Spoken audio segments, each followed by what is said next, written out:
నారా లోకేష్ అండతో రెచ్చిపోతున్న ITDP psycho సీమ రాజా ఫుల్లుగా మద్యం సేవించి కారు నడుపుతూ హారన్ కొడితే పక్కకు వెళ్ళలేదని ముగ్గురు యువకులను చితకబాదాడు. నిన్న రాత్రి వైఎస్ఆర్ జిల్లా చిట్వేలి మండలం గొల్లపల్లిలో జరిగిన ఘటన. పోలీస్ స్టేషన్లోనూ బాధితులపై దాడికి దిగి గంజాయి కేసు పెట్టాలంటూ పోలీసులకు హుకుం జారీ చేశారు. కొన్ని విచిత్రాలు మనం ఏవైతే చూడలేము అనుకుంటామో చూసిన తర్వాత అవ్వా జరిగిందా నిజమా అని ఆశ్చర్యపోవాల్సి వస్తుందండి. ఇక్కడ సీమరాజా అనేవాడు ఒక పావు మాత్రమే, అంటే దాని గురించి కూడా వస్తాను. అంతకంటే ముందు ఆ దెబ్బలు తిన్న బాధితులు మాట్లాడిన మాటలు ఒక్కసారి వినండి. ఒప్పుకోమన్నారు, రౌడీని ఒప్పుకోమన్నారు. మాకు ఎందుకు ఈ టైంలో తిరుగుతున్నావు అంటే ఇట్లా పోతున్నాను సార్, నాకు తెలిసిన నేను మీకు మీ యూట్యూబ్లో చూస్తా ఉంటాను. నేను సీమరాజన్న నన్ను ఎందుకు పడుతున్నావు అంటే నీ దిక్కున్న చోటు చెప్పు, ఏమవుతుంది లేకుండా మీ ప్రభుత్వం ఏదంటే ప్రభుత్వం నుంచి నేను మాట్లాడను సార్. నేను పేదవాడిని, నాకు రాజకీయంతో పని లేదు, నేను పూజ చేసుకుని వస్తున్నాను.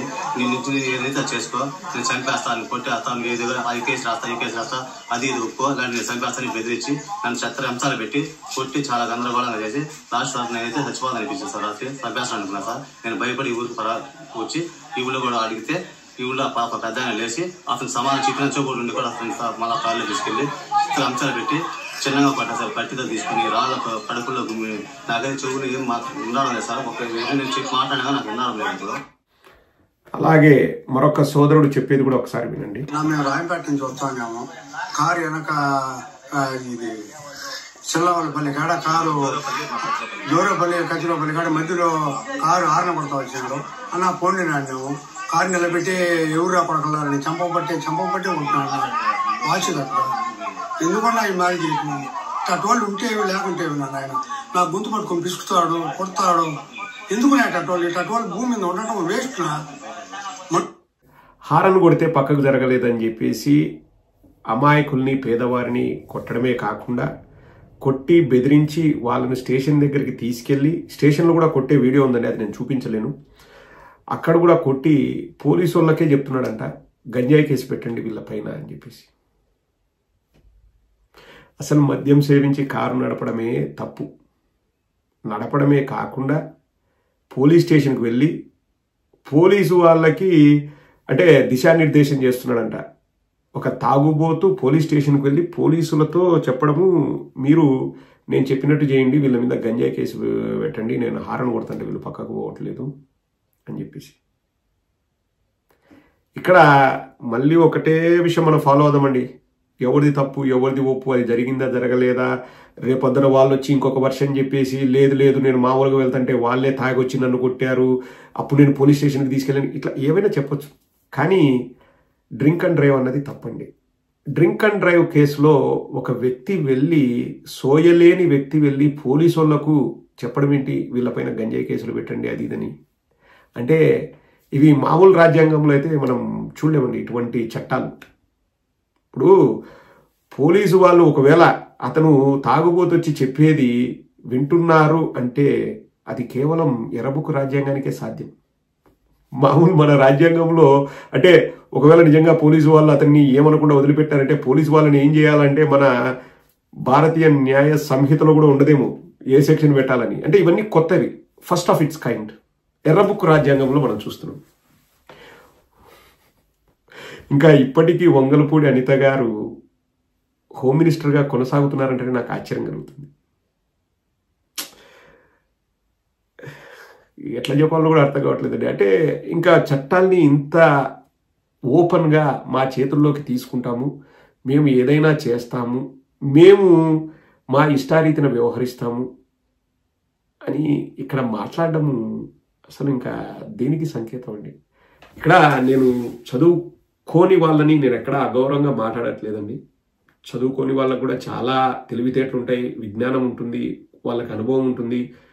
వాళ్లకు అవకాశాలు లేక కొన్ని అవకాశాలు వచ్చినా వాళ్లకు కుదరక కూడా కొందరు విద్యను మధ్యలోనే ఆపేసి ఉండొచ్చు. నాకు చదువు లేని వాళ్ళంటే నాకు ఎక్కడ కూడా అగౌరవం అయితే లేదు.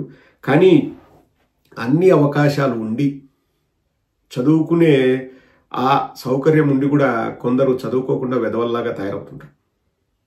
వాళ్ళు ఏ పని బాట లేక ఏదో 4 వ్యూస్ వస్తాయి కదా అని చెప్పేసి చెత్త చెత్త ప్రోగ్రాములు చేసుకుంటూ, దేనికైనా వ్యూస్ వస్తాయండి ఇప్పట్లో యూట్యూబ్లో. ఎందుకంటే ఒక 50-60% నువ్వు ఏం చెప్తున్నావు, మసాలా ఉందా లేదా, దాంట్లో ఏదైనా వింత విశేషాలు ఉన్నాయా లేదా అని చూసే వాళ్ళు ఉంటారు, ఖచ్చితంగా ఉంటారు. సో అటువంటి వ్యూస్ తెచ్చుకొని ఇంకా మన దరిద్రానికి దౌర్భాగ్యానికి కిరాక్ ఆర్పి అనేవాడు, ఈ సీమరాజా అనేవాడు, ఆ చేబ్రోలు కిరణ్ అనేవాడు, వాళ్ళు సమాజానికి శుద్ధులు చెప్పే వాళ్ళంటే పరమ అసహ్యంగా ఉంటుందండి, దరిద్రంగా ఉంటుంది. లైక్ వాళ్ళ బ్యాక్గ్రౌండ్ ఏంది, వాళ్ళ ఎడ్యుకేషన్ క్వాలిఫికేషన్స్ ఏంటి, వాళ్ళు ఏ పొజిషన్లో ఉన్నారు, వాళ్ళు వచ్చేసి సమాజానికి నీతులు చెప్పే వాళ్ళ అనేది ప్రజలు కూడా ఒకసారి ఆలోచించండి. ఏదో వాడు 4 సంచలన మాటలు చెప్పాడు కదని ఎగేసుకుంటూ పోయి వాడి వీడియోలు చూస్తే వాడేమనుకుంటాడు, నేను చెప్పేది నిజమే, ప్రపంచానికి నేను చదువు చెప్పగలను అని చెప్పి వాడు ఇట్లే బిహేవ్ చేస్తాడు. తిరుపతి లడ్డూలో రోజా కొవ్వు కలిసింది, ఎందుకంటే రోజా పంది కాబట్టి పంది కొవ్వు అంటే రోజా కొవ్వే అని చెప్పి కిరాక్ ఆర్పి అనేవాడు ఒక మహిళ గురించి, ఒక మాజీ మంత్రి గురించి మాట్లాడాడు అంటే ఒక్కసారి ఆలోచించండి. తప్పు వాడిదా, సమాజంగా మనం తప్పు చేస్తున్నామా? వాడికి మళ్ళా ఇప్పుడు TV5లో వాడికి ఏదో మాట్లాడే స్పేసు, వాడికి ఒక ఛానలు, వాడు సమాజానికి నీతులు చెప్తాడంట. ఈ సీమరాజా అనే వాడి పేరు చంద్రకాంత్ చౌదరి అంట, వాడు కూడా సమాజానికి నీతులు చెప్తాడంట. క్యారెక్టర్ అసాసినేషన్ చేస్తూ ఆడవాళ్ళని అగౌరవంగా మాట్లాడే ఆ చేబ్రోలు కిరణ్ అనేవాడు నీతులు చెప్తాడంట.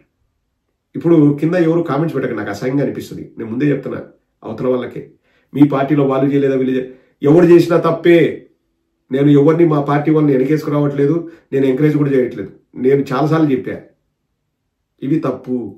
అండ్ ఆల్సో పొలిటికల్ ఫీల్డ్ అనేదండి, నాకు రాజకీయాలంటే ఇష్టమే, రాజకీయాల మీద నాకు కూడా మంచి అవగాహన ఉంది, ఇంకా నేర్చుకోవాల్సింది చాలా ఉంటుంది, అది ఎప్పటికైనా ఉంటుంది, అది ఒక మహాసముద్రం. కానీ ఏమీ పని లేని పనికిరాని ఎప్రాసి ఎదవలకు, దద్దమ్మలకి, దరిద్రులకు, అడ్డదారిలో డబ్బులు సంపాదించిన వాళ్ళకి, టీ కప్పుకు టికానా లేనోడు కూడా రియల్ ఎస్టేట్లోనో లేకపోతే ఇంకో చోటో ఉన్న పలంగా శ్రీమంతుడయ్యి వాడు ఏం చేయాలో అర్థం కాక అటువంటి వాళ్ళందరికీ రాజకీయం అన్నది నిలయం అయిపోయిందండి. ఇది ఏమంటారు, sorry state of situation in our country. వాడు నడిమంత్రం సిరియాటో చూడండి, ఎక్కడో రియల్ ఎస్టేట్లోనో వాడి స్థలం పక్కన ఒక హైవే వెళ్ళడమో లేకపోతే ఒక ఫ్యాక్టరీ పడ్డమో, వాడికి ఉన్న పలంగా 10 లక్షలు ఉండే భూమి 50 కోట్లు అవుతుంది. వాడికి ఏం చేయాలని అర్థం కాదు. వాడికి ఏం సోమరిపోతుంటాడు, తిరుగుబోతుంటాడు, తాగుబోతుంటాడు. వాడు వైట్ అండ్ వైట్ వేస్తాడు, వాడు పెద్ద మనిషి అవుతాడు, వాడు మళ్ళీ నెక్స్ట్ రాజకీయాల్లోకి వస్తాడు, వాడు మీ భవిష్యత్తుని నిర్ణయిస్తాడు. ఎవరి భవిష్యత్తు నిర్ణయిస్తాడు? కష్టపడి చదివే వాళ్ళ భవిష్యత్తుని, కష్టపడి పనిచేసే వాళ్ళ భవిష్యత్తుని, కష్టపడి మంచి మార్గంలో సన్మార్గంలో డబ్బులు సంపాదించుకుందాం అని ఆలోచించే వాడిని వాడు డిక్టేట్ చేస్తున్నాడు. ఇది ఆంధ్రప్రదేశ్లో ప్రస్తుతం ఉన్న రాజకీయం.